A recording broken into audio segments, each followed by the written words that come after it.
Dead silence 2007 को dislike या like कर दें। तो इस फिल्म की कहानी में जो मेरा कैरेक्टर होगा वो है मैरी शाह का। मैं एक पपेट शो यानी कि पुतले का शो दिखाया करती थी। कहानी के शुरू में हम एक कपल को देखते हैं जिनमें से हस्बैंड का नाम जेमी था। तभी उनके घर के दरवाजे की बेल बजती है। जब जिमी जाकर देखता है तो बाहर एक बहुत बड़ा बॉक्स पड़ा था। जिमी उसे अंदर ले आया था। जब वो बॉक्स को खोलते हैं तो उसमें एक डॉल पपेट पुतला निकलता है। एक ऐसा पुतला कि आदमी शो करता हुआ खुद बोलता है पर होंठ नहीं लाता। होंठ वो पपेट के हिलवाता है। इसीलिए उस शो को देखने वालों को ऐसा लगता था कि सब कुछ पपेट बोल रहा है। अब जिमी की वाइफ ने जब उस पपेट को देखा तो वो बहुत खुश हुई। जिमी तो बाहर खाना लेने चला गया था और उसकी वाइफ अब घर पर अकेली थी। वो उस पपेट को बेड पर लिटाती है पर उसका बैलेंस खराब हो रहा था, इसीलिए वो उसे बेड पर लिटाकर तकिया लेने चली गई थी। मगर जब वो पीछे मुड़कर देखती है तो वो पपेट उसकी तरफ देख रहा था। हालांकि उसने उस पपेट पुतले को जब लिटाया था तो उसका मुंह दूसरी तरफ था। मगर फिर भी जिमी की वाइफ इस बात को सीरियस नहीं लेती। वो सफेद रंग का कपड़ा निकालकर उस पपेट पुतले पर देकर उस कमरे से चली गई थी। इसके बाद जब वो अपने कमरे में गई तो तभी उसे एहसास होता है जैसे कमरे में पपेट के अलावा भी कोई है। रेडियो में से अजीब अजीब आवाजें आ रही थी। घड़ी की टिक टिक भी बंद हो जाती है। साथ ही गैस पर जो केटल पड़ी थी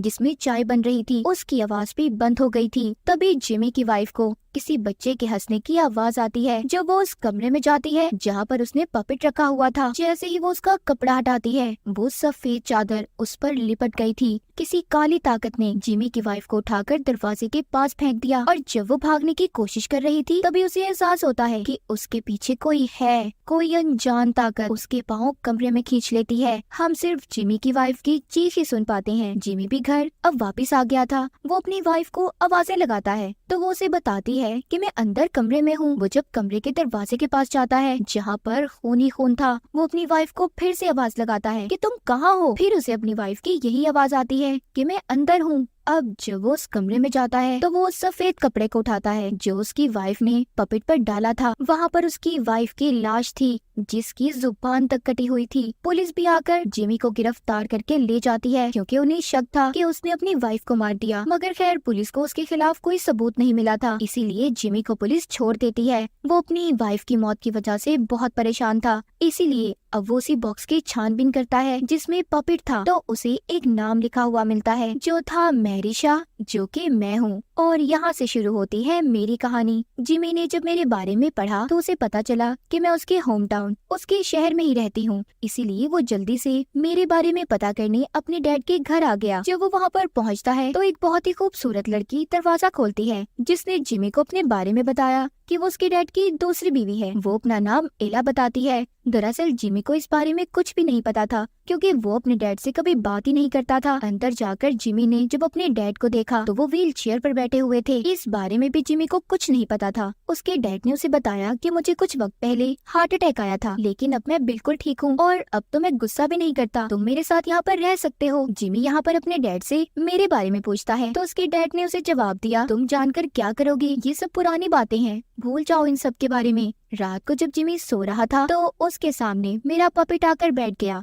मैंने उसे आवाज लगाई। जब उसने मेरे पपेट की तरफ देखा तो उसकी आंखें हिल रही थी और बहुत ही खौफनाक चेहरा उसके सामने आ गया जो कि जाहिर है मेरा था। जिमी बेचारा डर गया और कमरे की लाइट जला देता है। फिर जब उसने देखा तो वहाँ से मैं जा चुकी थी। अगले दिन जिमी अपनी वाइफ के फ्यूनरल के लिए कब्रिस्तान जाता है। जब वो वापस आ रहा था तो रास्ते में उसने एक बूढ़ी औरत को देखा। जब वो उसके पास जाने लगा तो वो बूढ़ी औरत उसके सामने आ गई। वो बताती है, तुम्हारी वाइफ को मैरी शाह ने मार दिया, यानी कि वो मेरे बारे में बता रही थी। जिमी सुनकर कहता है, क्या, किसने मार दिया? उस औरत ने मुझे खत्म करने का तरीका भी जिमी को बताया कि अगर वो मुझे खत्म करना चाहता है तो उसे मेरे पपेट को दफनाना होगा। तभी वहाँ पर उस औरत का हस्बैंड आ गया जो कि उसी कब्रिस्तान में काम किया करता था। उसे वापस अपने साथ ले जाता है।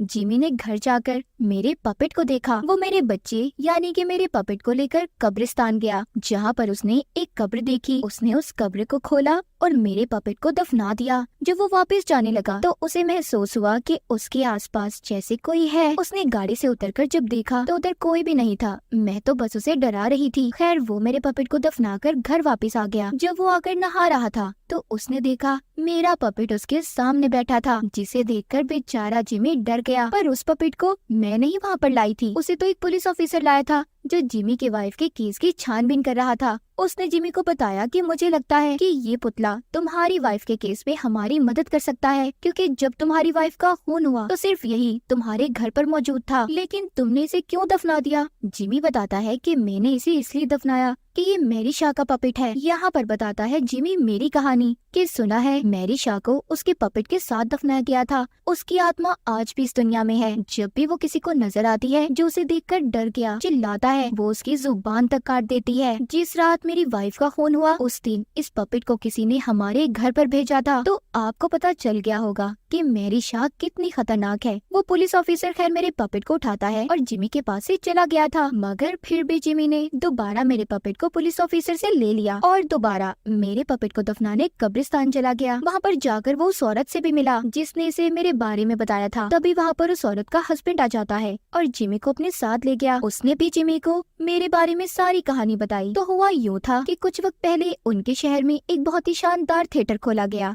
जहाँ पर मैरी शाह यानी कि मैं पपेट शो किया करती थी। एक दिन जब मैं शो कर रही थी तो वहाँ पर एक बच्चे ने मुझ पर इल्जाम लगाया कि जो पपेट मेरा बोलता है वो मैं खुद बोलती हूँ। मेरा पपेट पुतला नकली है, जिस पर मुझे बहुत गुस्सा आया। हालांकि मैंने उस बात को मजाक में उड़ा दिया, पर कुछ दिन के बाद वो बच्चा गायब हो गया और कहीं पर भी नहीं मिला। उस बच्चे की फैमिली ने समझा कि उसे मैंने मार दिया, पर ऐसा नहीं था। लेकिन फिर भी उस बच्चे की फैमिली ने मुझे पकड़ लिया। उस आदमी ने मेरे बारे में जिमी को ये भी बताया कि मैंने मरने से पहले वसीयत की थी कि जो मैंने 101 पुतले बनाए थे उसे मेरे साथ ही दफना दिया जाए। वो ये भी बताता है कि मैं भी एक पपेट बनना चाहती थी और मेरे जिस्म को मरने के बाद ऐसा ही बना दिया गया। मेरी सारी कहानी जानने के बाद जिमी तो वहाँ से चला गया था, पर मेरे पपेट को वहीं पर छोड़ जाता है। कुछ देर के बाद उस बुढ़े आदमी को आवाज आई जिसके घर पर जिमी मेरा पपेट छोड़कर गया था। उसकी बीवी मेरे पपेट से बातें कर रही थी। वो भागकर पपेट के पास आया और उसे अपने साथ ले जाता है और ये कहता है कि मैं इसे असली जगह पर छोड़ कर आऊंगा। अब जब वो मेरे पपेट को दफनाने जा ही रहा था, वो नीचे बेसमेंट में जाता है जहाँ पर मेरा पपेट उसकी तरफ ही देख रहा था। कुछ देर के बाद मेरी आत्मा भी उसके सामने आ गई। वो आदमी बेचारा देखकर चिल्लाया मुझे, और जो भी चिल्लाएगा उसके साथ बिल्कुल अच्छा नहीं होगा। मैंने उसकी जुबान खींचकर उसे भी मार दिया, क्योंकि इसने जिमी को मेरे बारे में बताकर अच्छा नहीं किया था। उधर दूसरी तरफ जिमी उसी थिएटर में पहुंच जाता है जहाँ पर मैं शो किया करती थी। वो पूरी तरह से वीरान था, क्योंकि मेरे बाद वहाँ पर किसी ने शो ही नहीं किया। वहाँ जाकर हर जिमी को मेरे बारे में और बातें पता चली कि जो बच्चा गायब हुआ था, जिसने मेरा मजाक बनाया था, वो कोई और नहीं बल्कि जिमी के दादा का भाई था। ये सब जानने के बाद जिमी दोबारा से अपने डैड के पास गया और उनसे पूछा कि सच क्या है। अब यहाँ पर जिमी को उसके डैड ने मेरे बारे में बताया कि जब तुम्हारे दादा के भाई गायब हुए तो हमारी फैमिली ने मैरी शाह को पकड़ लिया और उसको चिल्लाने पर मजबूर किया, उसकी जुबान तक को काट दिया। जिसके बाद उसकी आत्मा वापस आई, उसने हमारी सारी फैमिली को मार दिया। वो जिसको भी मारती थी उसकी जुबान तक काट दिया करती थी। इसीलिए मैंने तुम्हें खुद से दूर कर दिया ताकि तुम इस श्राप से बच सको। और जब उसने तुम्हारी बीवी को मारा तो मैं जान गया कि कोई भी इस श्राप से नहीं बच सकता। जिमी यहाँ पर अपने डैड से कहता है कि मैं सब कुछ ठीक कर दूंगा, पर उसकी ये सबसे बड़ी भूल थी। अब जिमी जब अपने डैड के घर से जा ही रहा था तो उसके पास पुलिस ऑफिसर आता है जो उसे बता रहा था कि मैरी शाह यानी कि मेरी कब्र के पास जितने भी पपेट्स को दफनाया गया था वो सब निकाल दिए गए हैं। उस पुलिस ऑफिसर का शक जिमी पर था, इसीलिए वो उसे पकड़ने आया था। जब वो जिमी को वहाँ से ले जा रहा था तभी यहाँ पर जिमी की सौतेली मॉम, जिसका नाम मिला था, जिसको हमने कहानी के शुरू में देखा था, वो जिमी को फोन पकड़ाती है कि तुम्हारा फोन आया है। फोन पर वही बूढ़ा आदमी था जिसको कुछ देर पहले मैं मार कर आई थी, पर वो मरा नहीं था, वो अभी भी जिंदा था। शायद उसकी आखिरी सांसें चल रही थी। वो जिमी को बता रहा था कि अगर तुम पुलिस के सामने खुद को बेगुनाह साबित करना चाहते हो कि तुमने अपनी वाइफ का खून नहीं किया, तो तुम्हें उसी थिएटर में जाना होगा जहाँ पर मैरी शाह यानी कि मैं शो किया करती थी। अब जिमी जल्दी से वहाँ पर जाता है, पर पुलिस ऑफिसर भी उसके पीछे आ गया था। थोड़ा सा आगे जाकर उन दोनों को एहसास हुआ कि उनके अलावा भी यहाँ पर कोई मौजूद है। जब उन्होंने अंदर जाकर देखा तो वहाँ पर मेरे सारे पपेट्स थे जिनको मैं कब्रिस्तान से निकाल कर लाई थी। जी हाँ, उन पपेट्स को मैं लाई थी। मैंने उन्हें बहुत ही खूबसूरत तरीके से शोकेस में रख दिया था। तभी उन्होंने जिमी के दादाजी के भाई को भी देख लिया, जिसको मैंने आज से 70 साल पहले अगवा करके पुतला बनाकर यहाँ पर रखा हुआ था। मैं ही थी, उस बच्चे को मैंने ही पकड़ा था जिसने मेरा मजाक बनाया था। तभी वहाँ पर जिमी को एक कुर्सी की आवाज आई। उसने देखा उस कुर्सी पर बहुत ही बड़ा पपेट पुतला बैठा था। उसमें मेरी आत्मा थी। जिमी समझ गया था। वो मुझसे पूछता है कि तुमने मेरी वाइफ को क्यों मारा मैरिशा। मैंने उसे बताया कि तुम्हारी वाइफ माँ बनने वाली थी, इसीलिए मैंने उसे मार दिया क्योंकि तुम अपने खानदान के आखिरी आदमी हो। मैं तुम्हारे सारे खानदान को खत्म कर दूंगी। इतने में पुलिस ऑफिसर ने उस पपेट मेरे पुतले पर गोली चला दी, जिसके जरिए मैं जिमी से बात कर रही थी। तभी मैं गायब हो गई। मेरे जितने भी पपेट्स थे सब जिंदा हो गए। जिमी के हाथ में जो लालटेन थी उसने मेरे पपेट्स पर गिरा दी, जिससे वो सभी जलकर खत्म हो गए। अब वो दोनों निकलना चाहते थे, पर इतने में पुलिस ऑफिसर का पाँव फिसल जाता है और उसकी गलती से चीख निकल गई थी। फिर जो भी चिल्लाता है वो मुझसे बच कहाँ पाता है। पुलिस ऑफिसर की जुबान को काटकर मैंने उसे मार दिया। जिमी बचकर जाना चाहता था।